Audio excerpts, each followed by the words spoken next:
ನಮಸ್ಕಾರ ನಿಮಗೆಲ್ಲರಿಗೂ ನನ್ನ ಚಾನಲ್ಗೆ ಮತ್ತೆ ಸ್ವಾಗತ.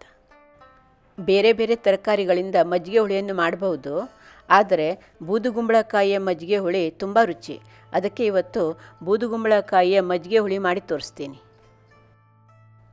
ನಾನು ಇಲ್ಲಿ ಬೂದುಗುಂಬಳಕಾಯಿಯ ಕಾಲು ಭಾಗವನ್ನು ತೆಗೆದುಕೊಂಡು ಈ ರೀತಿಯಾಗಿ ಕಟ್ ಮಾಡಿ ಇಟ್ಕೊಂಡಿದ್ದೀನಿ.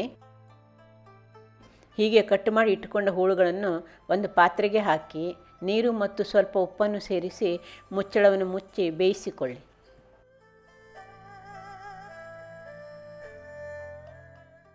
ಮಿಕ್ಸಿ ಜಾರಿನಲ್ಲಿ ಒಂದು ದೊಡ್ಡ ಬೌಲ್ ತುಂಬ ಹಸಿ ತೆಂಗಿನಕಾಯಿ ತುರಿ, ಅರ್ಧ ಚಮಚ ಕೊತ್ತಂಬರಿ ಬೀಜ, ಕಾಲು ಚಮಚ ಸಾಸಿವೆ, 1 ಚಮಚ ರವೆ ಮತ್ತು 2 ಹಸಿಮೆಣಸಿನಕಾಯಿಗಳನ್ನು ಹಾಕಿ ನೀರು ಸೇರಿಸಿ ನುಣ್ಣಗೆ ರುಬ್ಬಿ.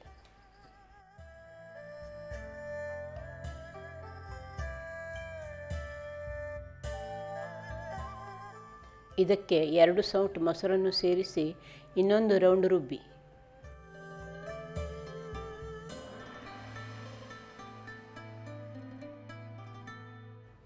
ಹೀಗೆ ರುಬ್ಬಿದ ಮಿಶ್ರಣವನ್ನು ಹೋಳುಗಳನ್ನು ಬೇಯಿಸಿದ ಪಾತ್ರೆಗೆ ಹಾಕಿ ನೀರನ್ನು ಸೇರಿಸಿ ಇಷ್ಟು ಹದ ಮಾಡಿಕೊಳ್ಳಿ.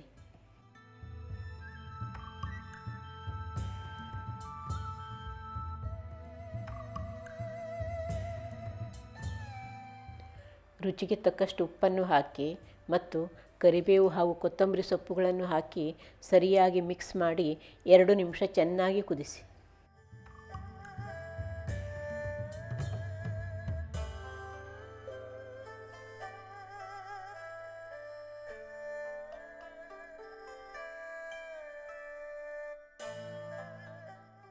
ನೋಡಿ, ಈಗ ಮಜ್ಜಿಗೆ ಹುಳಿ ರೆಡಿಯಾಗಿದೆ.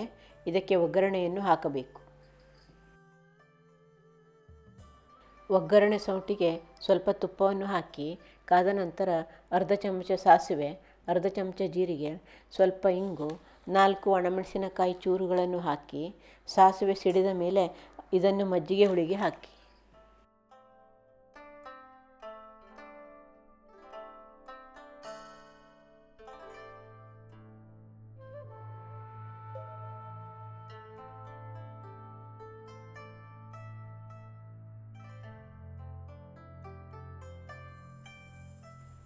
ರುಚಿಕರವಾದ ಮಜ್ಜಿಗೆ ಹುಳಿ ರೆಡಿಯಾಗಿದೆ.